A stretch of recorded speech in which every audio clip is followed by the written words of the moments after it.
Hello and welcome to this very, very precious session. Precious because of two reasons. Precious because of the book that has been chosen to be talked about, and precious also because of the person who is going to talk about it. And without any further ado, I want to talk about Anand sir first. And let me tell you, we recently met a month back for the first time, but we had been in conversations online since a long time. And I thought of calling him and asking him that, what do you want me to introduce you about? Like, what do you want me to talk about? And then I stopped myself and I thought that, let it come from my heart. Let it come from whatever I know about him. So, with a limited perception, is what I know about him, is what I would tell you guys, because that's what really, really inspired me. So, when I talk about his name, as the name itself says, Anand, and I think he lives up to his name wonderfully well, because the moment I met him, I could feel those joyous vibes for sure. A very simple living person who is full of those joyous vibes, which instantly click to you. So that's what Anand sir stands for me.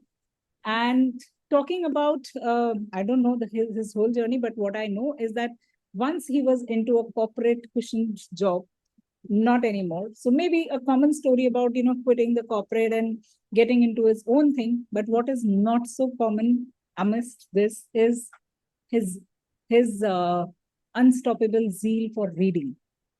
Or after listening to the story or the incident that Teji shared with me, I can very well say that he breathes books. The way we say that, somebody walks in English, talks in English. This person walks with books, talks with books, reads books, breathes books, inhales books, and exhales books. So that's what really clicked to me, because reading has been very close to my heart.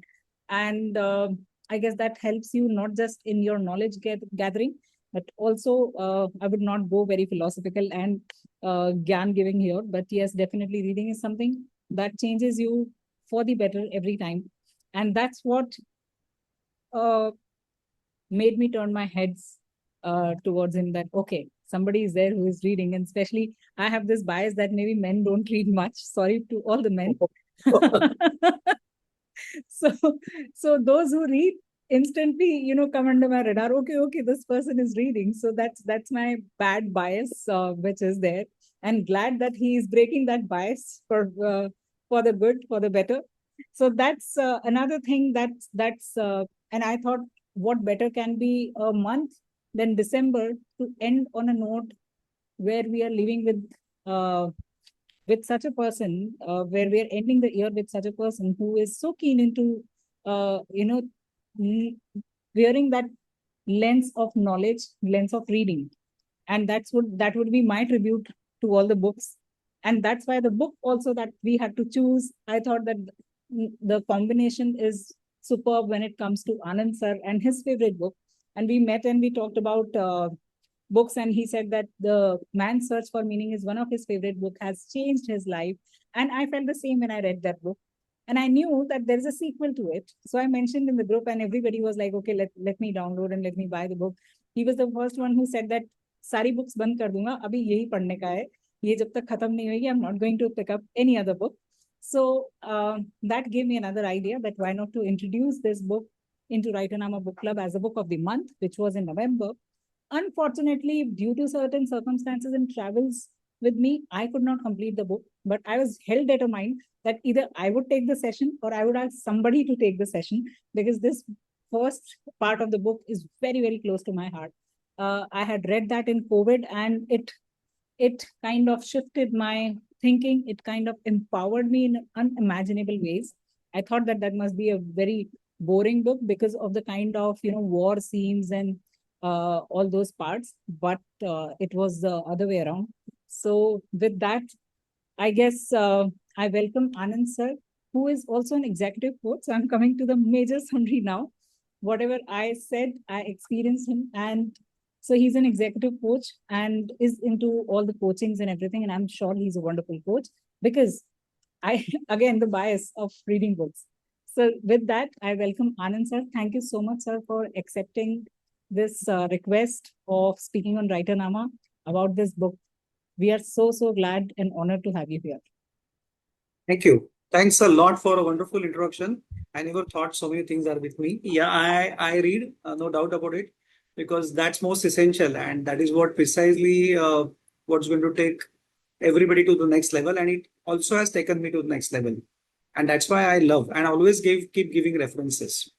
Now, when this particular request came for the book, A Man's Search for Meaning, from Hina, I think Mehernosh, and even in that particular meeting, Kinjal also was there. And I Yes. said, okay, it's worth trying it, but I never expected that this book to be so technical, so much into psychology, so much into theory kind of a stuff. And psychology is not my subject. So after reading this book twice, I realized that instead of talking about this particular book and what is given in this particular book, let me talk and map it to our own lives.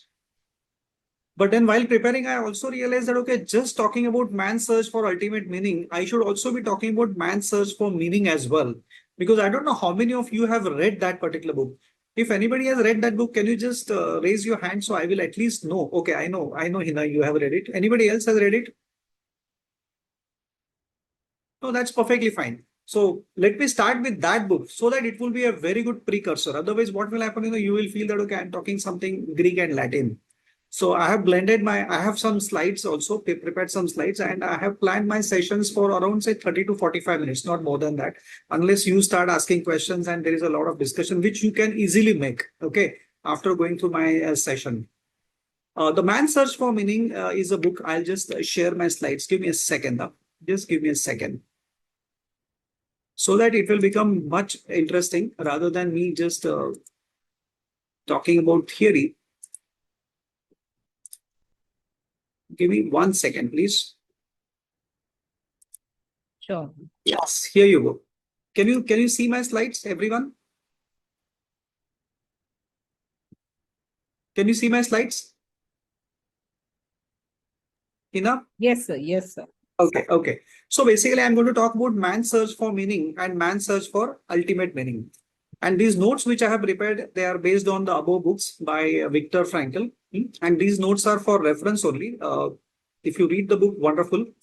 And I welcome all of you for this particular joint learning session. Why I call this as a joint learning session? Because while preparing for this particular session, I have learned a lot. And with your questions and with your queries and your contribution, I will learn further. These books look something in this particular similar fashion.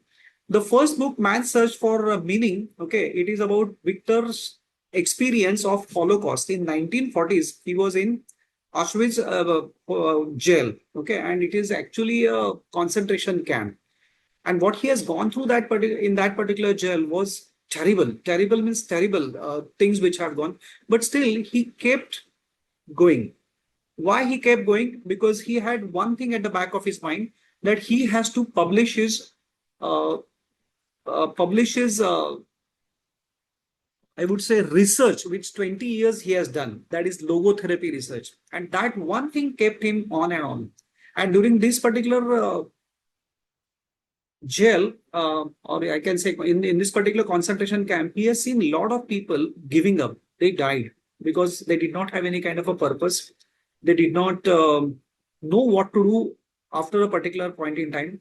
Some people felt in 1944 Christmas they will be released, but they were not released. And in that particular 5 days period, okay, some of them lost their lives because they couldn't respond. And when he came out of this particular concentration camp, within 9 days, he wrote this particular book, Man's Search for Meaning. And the book became very popular. Now, when once book became popular, he was invited for lectures at various places.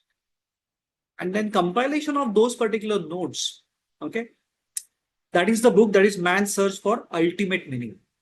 Now, he not only talks about his experience in concentration camp, but in this particular Man's Search for Ultimate Meaning, what he has started reflecting while giving the lectures also comes in. And that is where actually a lot of psychological psychotherapy stuff which comes over here. And that's why both the books are equally important. The first book, when I read, I believe I might have read around 8 to 10 years back. My frustration, my anger, okay, my what do you say, feeling of hopelessness that frequency, intensity started evaporating. And now these days, I don't get frustrated. I don't feel that, okay, there is no hope. I don't feel that, okay, things are not going to work in the right direction. And that's why I give all credit to this book and Victor Franklin's um, experiences. That is Man Search for Meaning. The first book, first 80 pages, they talk about the experience in that particular concentration camp. And the next 70 pages talks about logotherapy. We will not be talking about logotherapy per se. So what I have done, I have combined notes of both these particular books, my notes of these particular books, and I have slightly changed the sequence also. So when you read the book, you will not get into the same sequence, but you will get my sequence. These are my reflections. I would just put it. So I'm very much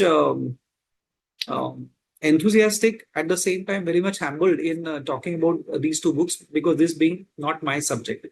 So all of us know our journey of life. We are born, and finally we are going to die. This is certain. These two things are certain. Along with the birth till death, two more things which are certain. That is our listening ability and our breathing ability. And somehow or other, we don't work a lot on our breathing and listening. That is active listening, empathetic listening, but that's a separate issue. What's more important, once we start in our adulthood, or even during our high school itself, during the journey of this particular life, what choices and actions we take, they make the whole lot of difference. And many a times, sometimes we feel that, okay, we don't have any control or we don't have any choice, and we just go by whatever is happening or with the flow view. That itself is a choice or a decision we have made. So according to me, journey of life is all about birth, choices and actions we take, and ultimately what at the end of it, what we get. So I'm going to talk about my retirement as well at the end, once we complete this particular session. So this is the journey of life which happens. And during this particular journey of life, many a time we get existential vacuum. So we start working, we start accumulating things. And in spite of that, sometimes we feel a void in our life, or we feel there's a vacuum. Now, this vacuum comes, of course, this is from the second book, which I'm just talking about. So this particular vacuum at times creates a pressure on us.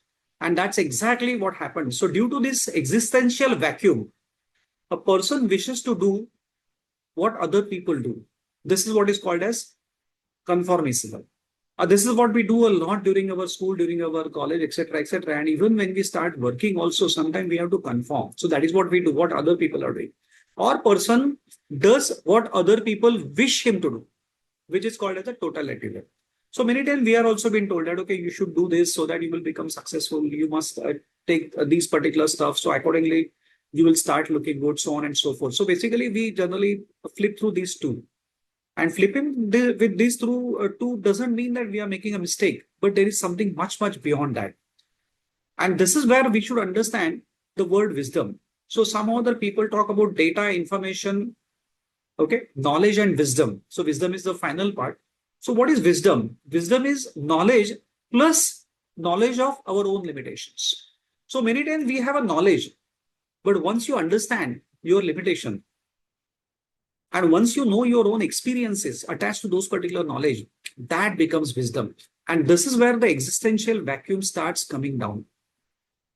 So many times when we feel vacuum, at that point in time, we have to really see what are our limitations, what knowledge do we have, and how we should be going ahead. And this is where I love the reading part of it. And then there is a mass neurotic triad. What people generally, these particular words I have seen people using very easily. People say, okay, I'm depressed. Okay. And then people get into the addiction, various kinds of addiction.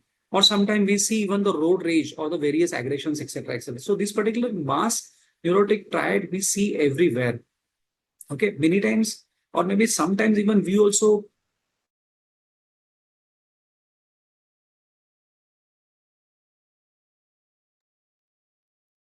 I guess his internet is gone. Am I audible? Can somebody give me a maybe yes or thumbs up?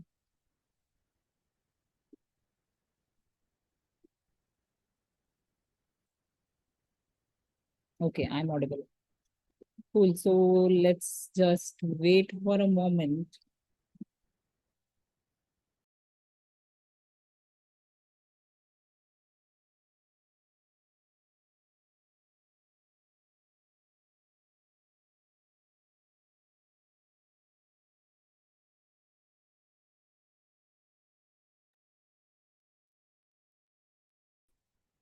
Okay. Yeah. Sure. I don't know, some other, Yeah, there is that's a electricity problem. Okay. No doubt oh, I have a backup. So not to worry. It happens. And yes. whenever we are thinking that things are going to go right, things are going to go wrong. And that's exactly what this particular book is all about. So it has come at the right time. Let me tell you that as well. So right now, I'm not feeling depressed, but I felt slightly low that, oh my God, the session is going on. And here is MSCB is playing games with me. Let them play. That's their choice. Okay, so we were on this particular part. So how we really should be working with all this particular stuff, we really should be talking about. And because of this particular existential vacuum, okay, we tend to get into a existential frustration. For example, right now, when the electricity went, obviously my internet also conked off, but I had a backup, and luckily it worked quite well. So sometimes or a few times, people feel emptiness in life, and I really felt slightly that, oh my God, what should I do? But at the same time, I know these things will happen, and because of this emptiness, there's a tendency to fall into depression, aggression, and addiction. So whenever we are into this particular lower kind of emotions, we should see at what point in time we are feeling empty or where is the emptiness. Okay. And then you will understand the root cause of it, and it becomes easier for you to bounce back. If at all you are aggressive, you can tame yourself down or you can become assertive. If you are having a addiction, sorry, that the spelling is wrong, addiction, then of course you can also give it up. So ego, self-centeredness is a bubble around us. Now this emptiness plus the bubble which we have to come out of this particular bubble as well. And that is what we call as a self transcendence. Now, self transcendence is that we actually are coming and becoming more and more stable. And this is where we have to understand that whenever we do existential analysis, we must go beyond self centered life to get our own purpose. See, this particular word purpose, meaning in life, certain words are being used a lot, but these particular words or definitions are given so well in this particular book that we already start behaving in that exactly direction as you complete the book. Okay? So humans are hardwired to find meaning from existential vacuum. Now, this is our human nature that we always try to find meaning. Now, when we try to find meaning, sometimes while finding meaning, we start blaming ourselves or we get into our guilt or we get into our frustration kind of a mode. Okay. And that's exactly is the point where we really have to be holding on to. Then your existential frustration will start coming under your control. I'm not saying that you will have a total control on that, but this is our actually we are hardwired to get this particular meaning. And once you know that, okay, we are hardwired to find meaning, automatically you'll start getting meaning. So man's search for meaning actually equipped me to really find meaning into multiple things. And these notes I have prepared based on that particular thing. Okay. So, so essence of existential analysis. So right now we are doing the existential analysis. So what is the essence of this? So when we talk about existential analysis, we have to see things from objectivity, sense of responsibility, and courage. And this is precisely what he has mentioned in Man's Search for Ultimate Meaning. Now, I'm coming to that particular book. So, what he says that at every point in time, whenever you uh, do something, think about okay the objectivity, take responsibility, and show courage. And this is where we also should know that we respond to life in action. See, whatever, as I said, that we make a choice or we make a decision or we take action. So we respond to life in action. So something which is continuously going or something which is flowing. So we are also responding in the here and now. That means being present. So in the present kind of a scenario. But somewhere we also realize that, okay, we get into our past or we start finding what is going to happen in the future. When we are in the past, we feel stressed. When we talk about future, we will have a lot of anxiety. Whereas when we are in action, okay, we are here and now. So if you want to be present or here and now, you have to swing into action or you have to keep making choices. So being human is being responsible. This is one more statement which came very, very profound in the book. And existential responsible. So responsible for one's own existence. Not only the actions, but even our existence itself. We should be really taking the complete responsibility. And that's why objectivity, sense of responsibility, and courage, these three things becomes very, very important for taking any decision, for making any choices, or for swinging into action. Are you all with me? Does this make slight sense, or am I a little heavy on this particular topic? Or am I not clear on this particular topic? Absolutely clear, sir. Okay. Okay. Last 15 minutes. By the way, I'm not going to take a lot of time. Last 15 minutes, but certain things will come very, very profound now. So when we talk about this particular analysis, so transcendent quality of conscience. So when we talk about this particular transcendentness, so what is the quality of conscience? So from what to what? So from here to there, we have to move. And what we really should be doing, we have to move from master of will. So we feel something to be done. From there, we have to go, we have to become servant of conscience. Now, these two are the fundas which have been given. And these fundas are again explained in the following step. So all freedoms as a from what to what. From what to what means from and to. The from what of man's freedom is being driven. That means we have been driven either by our own motivation or by somebody else, and to what is being responsible and having conscience. So all the decisions when we take consciously, okay, we also feel a lot of ownership because of that. So whether we are being driven internally or externally, extrinsic or intrinsic, whatever be the case, but we move. There's a continuous movement which is happening, and that is where we have to also understand that we will get freedom. So what is freedom? Freedom is equal to liberty into responsibility. Now, when I'm saying freedom is equal to liberty into responsibility means till college, all our responsibilities were with our parents or our teachers. When we started actually facing life on our own, we started taking more and more responsibility, and we were free to make choices, or we were free to make decisions. And that is where we started moving from a particular realm, that is from what to what. So from what to what, that is what we talk about it, and we started moving.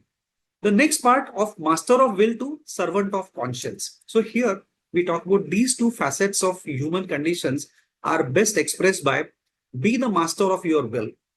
That means whatever choices you want to make or whatever is uh, crossing your mind, okay? So that particular will, from there, take conscious decision rather than taking decision with flow or taking decision by pressure. So rather than that, do in this particular way, and then you will understand that the quality of conscious will automatically start improving.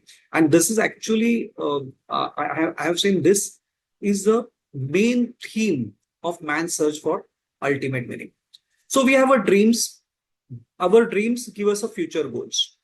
And now we know Mehernosh also is conducting these particular sessions about last month, how to achieve the goals which we have not yet achieved, or maybe how are you going to set goals for the next year, so on and so forth. So basically, goal setting becomes very, very important. Now, goal setting comes from our dreams. So all of us know that, okay, we have these particular dreams. But when we convert our dreams into goals, we start feeling that, okay, what we are supposed to be achieving is getting clearer and clearer. And that clarity starts coming in here. But many times we get this particular future goals and what is to be achieved, but many times we don't know how we can achieve it.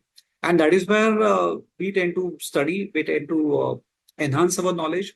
We get some kind of a help from our seniors, from our parents or coaches, whatever be the case. And this particular how will become possible, or rather it will become faster if you have strong why.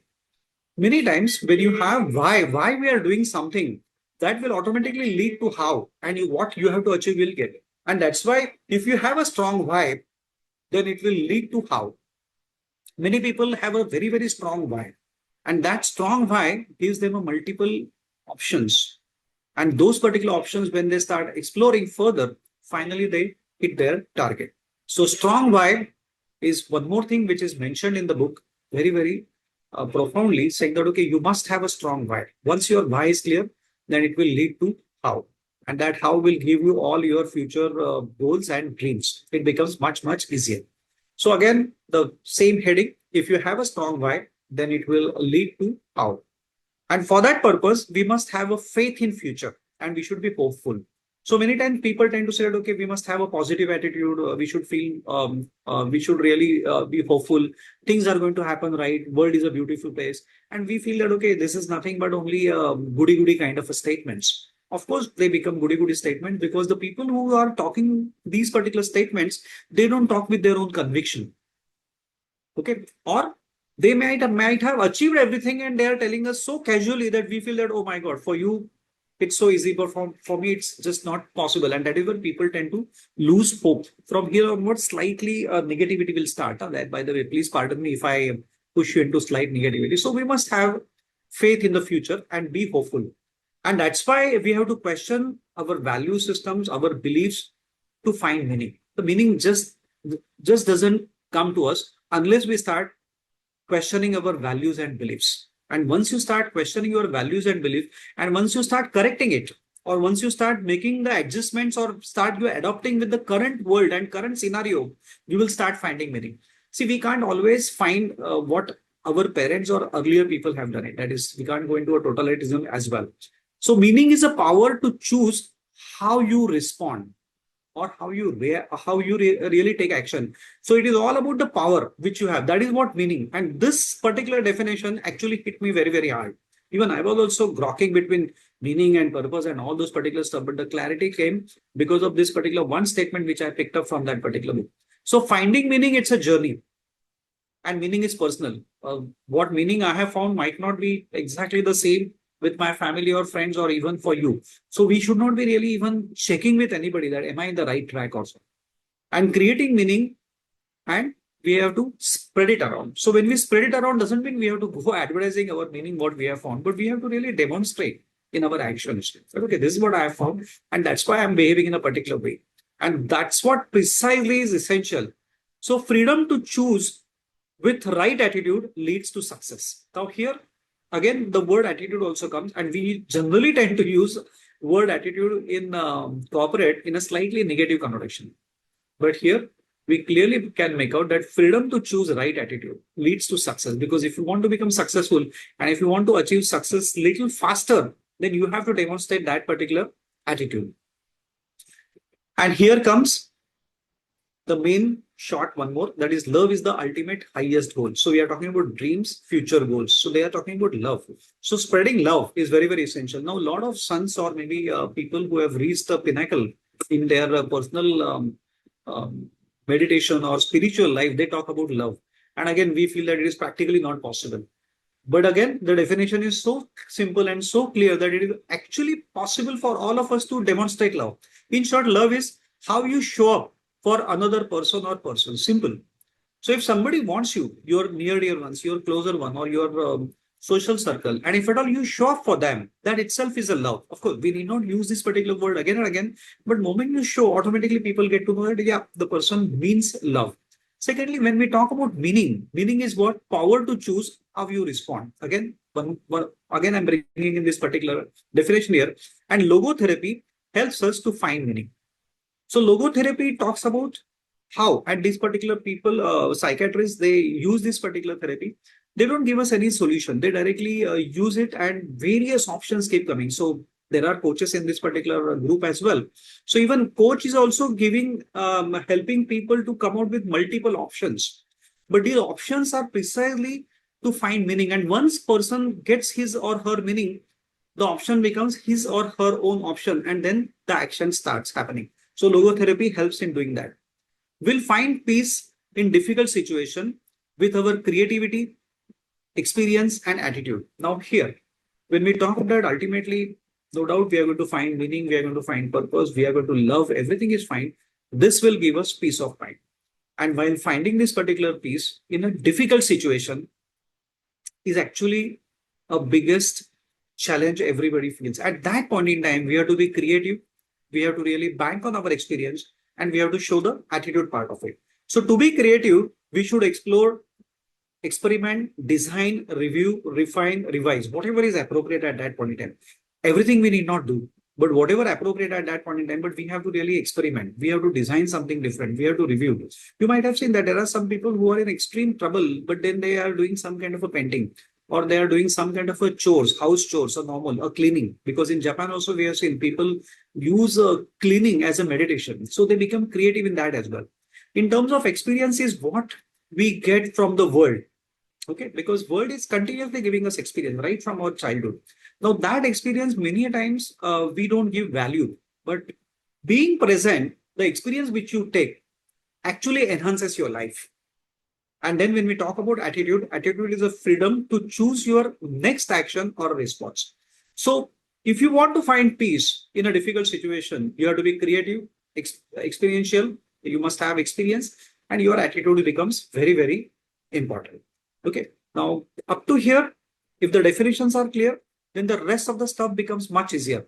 See, to me, when I started responding positively, when I started responding and taking ownership about my own decisions, after reading Man's Search for Meaning, my frustration level actually started going down. I started becoming very, very comfortable in all difficult situations. After reading this particular book, I got a bingo kind of a stuff, a master key. That means whenever there's a difficult situation, I should be creative, I should be banking on my experience, or I should do show my attitude. And that's where I realized that why I read so much. Because while reading, I do a reflective reading. So I start reflecting upon my experience, about whatever I have gone through. And that's why I love reading. These days, a lot of people also talk about social media, or people are using hooked onto cell phone, and they see a lot of reels, etc., etc. And what I have found, even there also we can do categorization. That 100% social media is not bad. There are a lot of things which we use for our own growth. Okay, from that perspective, social media is good. But where you actually are frustrated and you want to divert yourself, or you want to distract yourself, and you are using social media reels, I think that is where we have to be more careful. And from that perspective, I'm talking about a difficult situation in current life. Now, so ABC principle, again, this is from Man's First Search for Meaning. So activating event, belief system, and consequences. This is what precisely now I'm going to talk a lot. And I'm going to take a simple example of our day-to-day life. That, okay, we are stuck in traffic. That's an activating event. And generally, what crosses our mind that, oh my God, Mumbai is something like this. The entire traffic system is not been managed well. The roads are bad, etc., etc., etc., etc. And during this particular point in time, if at all we really touch base and slightly shift our thoughts, beliefs, or value system, saying that, okay, oh yeah, there's a traffic jam. Let me relax. Let me think through what is happening. Since I have got my pen and pad, let me list down my own to-do list, and you will find that the signal where you are just stopped, you don't feel like it's frustrating.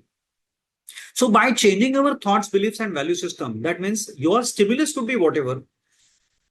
You may feel that there would be some complete negative response, but with your choice, stimulus, choice, and response, the response changes with your choice. And this is precisely very, very profound thing which Victor Frankl talks about, which he talks about a lot. Now, with all this particular thing, what we have discussed, you will understand that uncertainty is a natural part of life. Okay, come what may, life is not certain. People may call it as, okay, it's a current situation is like this. We all are into Kali, whatever be the case. Uncertainty is a reality of life. When we cannot change situation, we are challenged to change ourselves. Now, this one statement, okay, I'm attaching it to Viktor Frankl's both the books, where he's been into the concentration camp, and he realized that, okay, this particular situation I cannot change. So I have to change myself. Now, all of us have not gone through that kind of a bad experience in our life, but all of us who are currently here have gone through a COVID time. During COVID time, none of us knew what's going to happen, how it's going to go about it. Nothing we knew about it, is it not? But what happened? We changed ourselves. We changed ourselves, and all of us came out. No doubt, some of our dear ones lost their life. We have some scars of COVID, no doubt about it.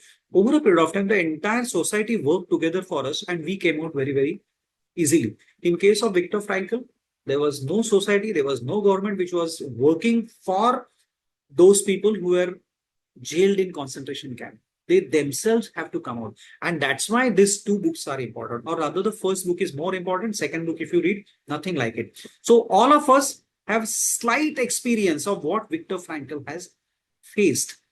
So we also know that, okay, there is a pain. And this is where once you acknowledge pain, guilt, and death, use it as a springboard to find meaning. And see, our lives have changed. Pre-COVID and post-COVID, things are completely different, is it not? And we have adjusted to this particular situation. So basically, once you acknowledge this pain, guilt, and death, okay, we have to use it springboard to find meaning. And this is where we also found meaning in our life. After COVID, we also found out that, oh my God, I need not work so much. I can work from home. There are other ways of doing it. This meeting of virtual meetings have become reality, and all of us have become very comfortable with these virtual meetings. So we actually have used that particular total negative experience in our life for us to grow from that. So at a basic level, we want to avoid pain. That's human nature. Nobody wanted any pain. That's a fact. But if the pain is being forced upon us, if at all there is something negativity which has been totally we are into it, and when we are at a rock bottom, okay, at a deeper level of pain, we appreciate what good things we have. And during COVID, also we started appreciating that there's no traffic on the road, there's no honking. This particular peace was also not accepted to us. We said that, okay, let there be slight chaos. Let's go out. Let's walk. Correct? So at a deeper level, we also start appreciating what good things are there. So whenever we are into a rock bottom stage, if we are not able to bounce back, we must have a network or people who are near dear ones who can start showing us the hope. And we should trust them so much that it becomes easier for us. And from there, we talk about purpose is to find something bigger than ourselves. So during COVID, again, we also started finding our purpose that, okay, instead of doing and working and only being self-centered, let's start thinking about family as a whole, extended family, or a society as a whole. And then many people have found a greater cause. Some of them also have changed shifted their career. They started pursuing their own passion. And that's how people started going. So uncertainty, even if it is a natural part of our life, acceptance, acknowledgement, and finally seeing what is good, okay, helps us to find not only meaning, but again the purpose. And that helps us a lot. And that's why we have to use the suffering to shape us. So we need to appreciate many gods to one God to find self. Now, this is the last chapter of man's search for ultimate. Okay, there he talks about there are many gods. You may worship whichever god you want. Ultimately, it is nothing but only one energy. Now, this is given in every scripture of any religion. You can find that. Ultimately, everything is related to one. But Viktor Frankl takes this to the next level, saying that, okay, ultimately, once you come to the from many gods to one god, ultimately you have to find self. Because ultimately, even in our culture also, we say that, okay, Atma, that you are a soul. And I respect that particular soul. That is where he's again coming. Now, see, everywhere, world philosophies are becoming the same over here. Now, the psychologists start talking about the philosophy. So here, pain is unavoidable in life, which we have understood and accepted. Strength of human suffering is to create meaning by taking responsibility.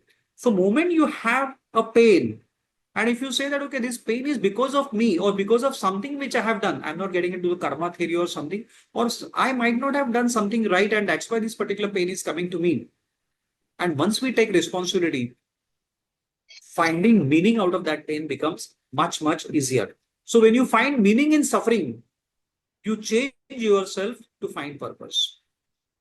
So we have to start first finding meaning in this particular suffering by taking responsibility so that we can find our own purpose. And for giving meaning to our life. So now I'm coming back to the stuff that unless we find meaning, we will not get purpose. Now the easiest way of giving meaning to our life, we have to continuously work. Now, work doesn't mean that every time we are working only for getting money. We are working because we want to really contribute. And that's what precisely work. Of course, suffering will anyway come because overall there is an uncertainty in life, there is a pain in life.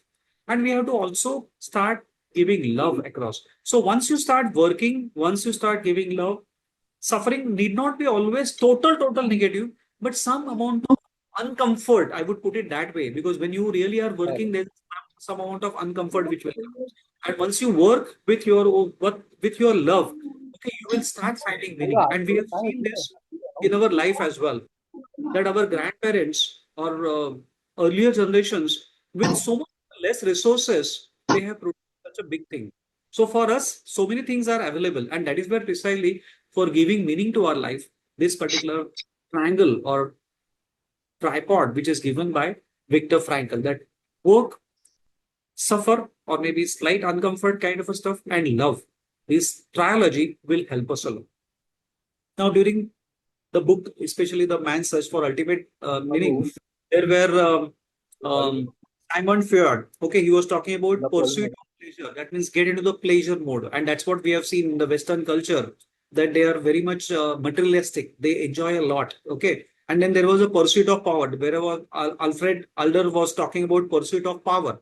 Okay, so power, pleasure, all this particular. But Viktor Frankl came with the concept that is the pursuit of meaning. Keep finding meaning. The will of meaning is very, very important. That once you start finding meaning, in pursuit of meaning, you will start getting everything. And this is what precisely meaning is discovered. It's a journey, what we really are talking about. So in Viktor Frankl's word, okay, he says, I'm convinced that the final analysis, there is no situation that does not contain within it a seed of a meaning. So we always have to go and find that particular seed of meaning in whichever situation we are. And once you start finding that particular meaning, you will realize that actually our life becomes very, very fulfilling. Even if these two books, okay, especially the second book is very theoretical, a lot of psychological concepts, everything has been given. Still, I made it as much as possible easy. So it talks about Holocaust in 1940s onwards. So there, what happened, the people who have gone through, okay, they couldn't sustain because they were not having any kind of a purpose. So during Christmas of 1944 till New Year of 1945, okay, a lot of people lost their lives because they lost hope. They found that nothing is going to work. See, they have lived for 4 years, but at that particular last point in time, there were a lot of problems, and that's why he also talks about example of Nick Vujicic. Okay, the person with no arms, no legs, and still he has become a celebrity with his own way of working and the kind of a skills he has purchased and the kind of a positiveness which he is talking about. It has helped a lot, and that's where we talk about reading, which becomes much much easier. So I think that's it from my side. Thanks for your cooperation. Actually, I'm benefited while preparing this particular presentation and during this particular joint session because now I expect you will start discussing. I might not be the right person to answer all the queries. So, as a group, we all will start helping each other. Thank you. Thank you very much, everyone. Wonderful. It is, as you said, that it's always a give and take, and especially when there are book sessions, it has benefited, especially the presenter, because then we read it from for the others also. Till that time, we just read it for our eyes, and maybe our understanding. And when it comes to extending that, it's always a one good step or a better step to get into the depths of the book. So, and it was a wonderful session. I made few notes as well. Oh, So, thank you. yes, yes, thank you so much, sir, for shedding light, especially because the second book was looking too much technical to me. That was also the reason that I was like, okay, let me take time and I will not read it during the travel and all.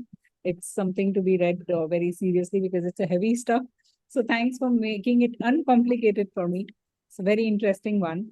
Uh, Anyone has any questions, please raise your virtual hands.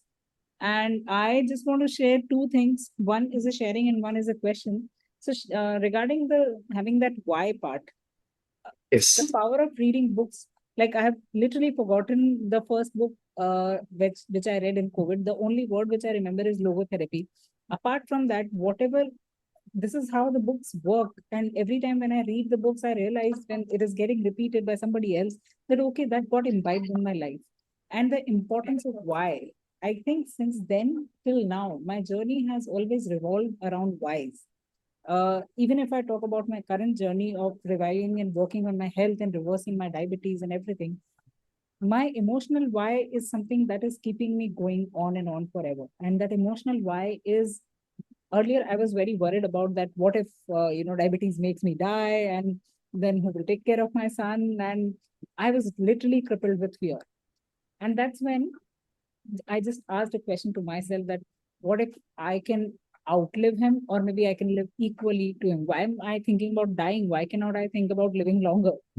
Yes. And that became my emotional anchor, that every day, whenever I feel that, okay, I'm not feeling like working out, or wherever I feel procrastination, I just remind myself of my emotional why, that you got to outlive or at least live equally to him.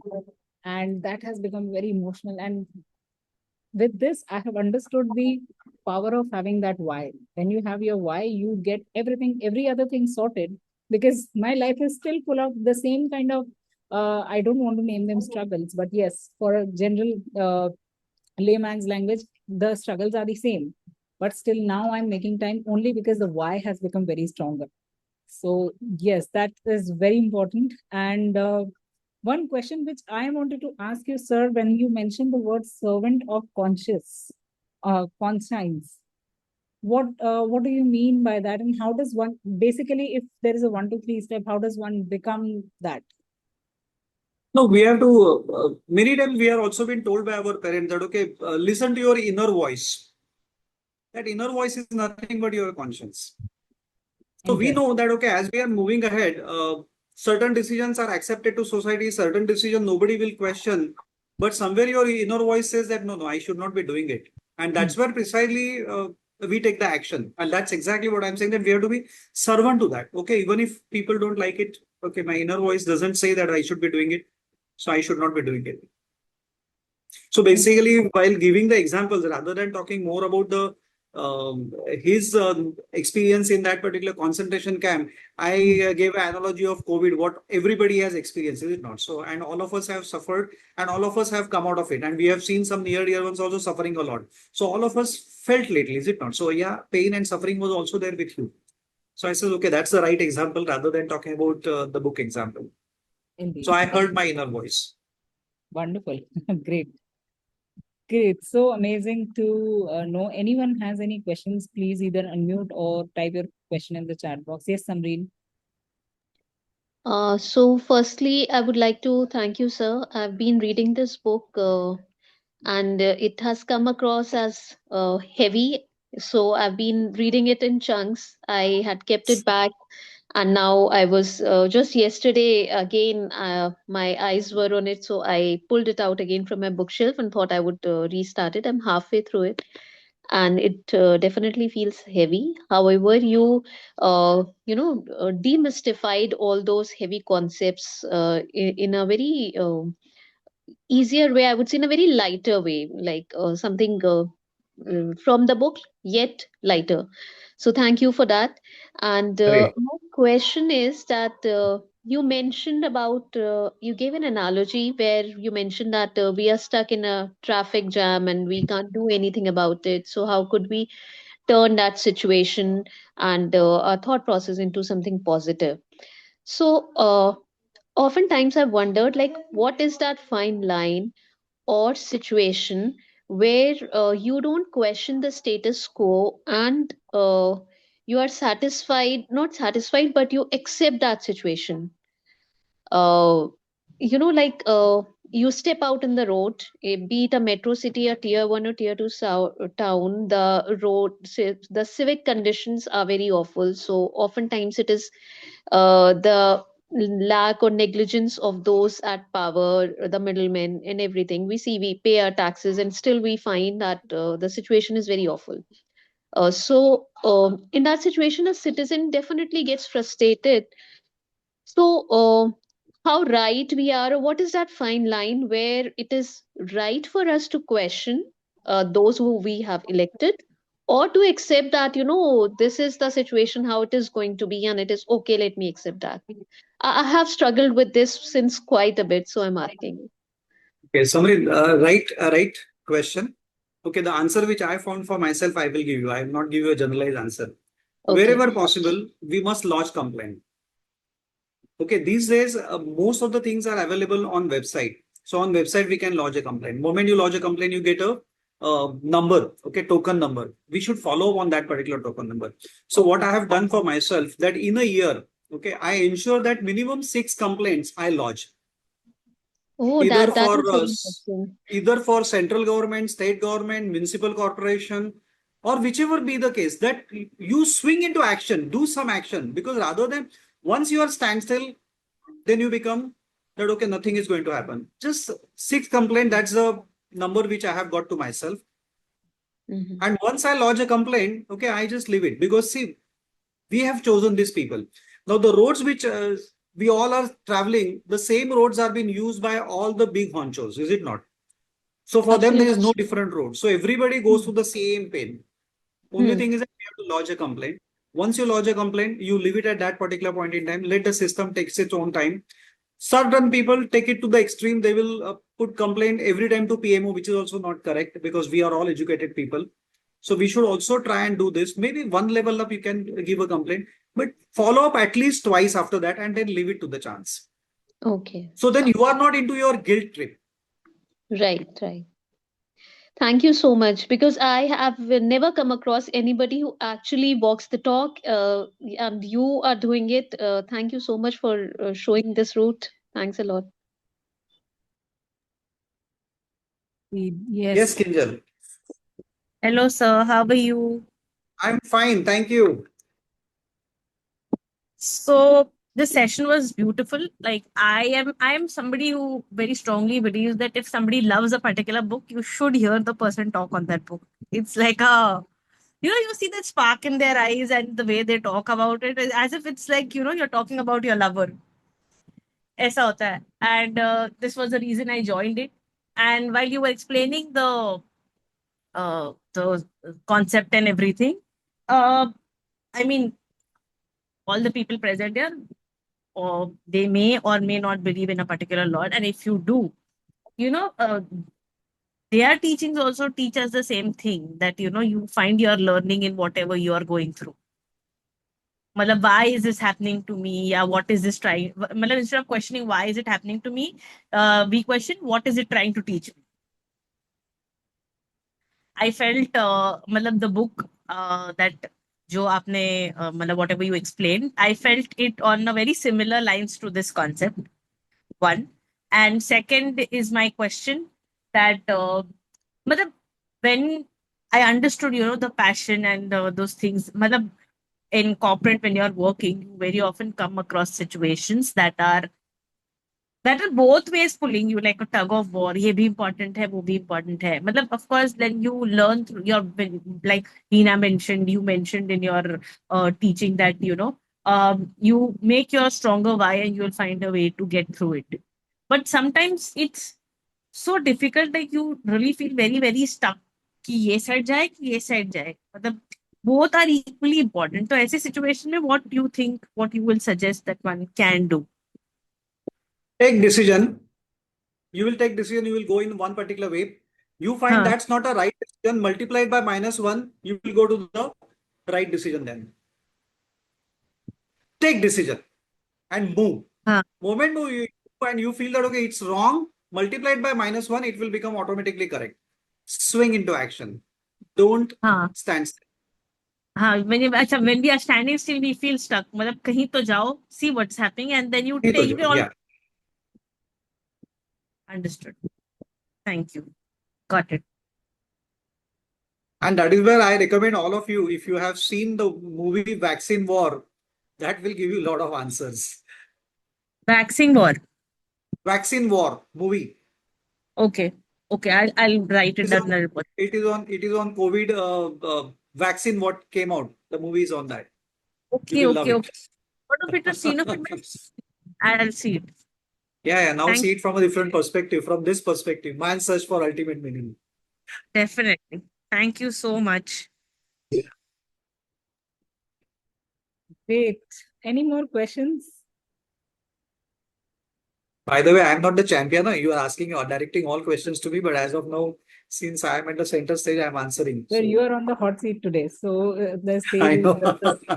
so it's up to you. So any more Yes. questions, any sharings from anyone? You've got so many comments over here. I hope you had a look at those.